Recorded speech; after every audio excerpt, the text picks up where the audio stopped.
ka-busy for today's video. Nagkinis pala ng bigas ang classmate ko dahil nagluto kami ng biko. Ay masarap ba yan? Oo naman, upay, charot lang.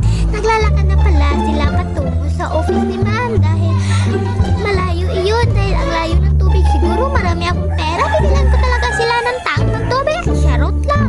Nakahaling pala sila Lolo Axel ng apoy at nabuak naman ako ng kahoy. Dahil wala kaming may sunod, kung pwede lang sana tuhod namin ay charot lang dahil marami kami. Sorry pala mga beshi dahil hindi ko pala na video kanina nang nagsaing kami ng bigas. Dahil busy ako sa kalaro ng cellphone. Ay ngayon, deserve siya, charot lang.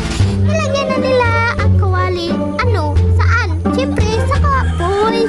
Ay nilagyan nila pala ng duga. Anong duga? Gatayan. Gatayan ng lobe at kukumama.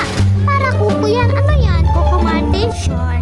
Charot lang. Nag-ukay pala ng gata ng lube si Lolo Axel at tinignan at tinututok pala ni Kuya Kilvin ang gata. Baka matunaw yan, Kuya. Ano ka ba? Tunaw na tunaw yan. Ano yan? Pinalihan pala ni Lola Kisha dahil hindi marunong nag-ukay si Lolo Axel. Kumuha pala ng kawayan si Rohan para itusok sa luwan. Kumain pala si bakla ng asukal dahil gutom na siya. Parang kumain daw siya para daw siyang kumain ng biko na sintamis ng asukal. Ay, ano yan? Kumakanta ka pala. Ay, naku siya. Ganito pala naghaharing yung action. Nako, hindi ka artista. Ano ba kayo? Ano yan? Ano yan? Sure, check lang. Sure. At nilagyan pala nila ng bigas. Ano yan? Hilaw? Ay, kumain. Kanin pala.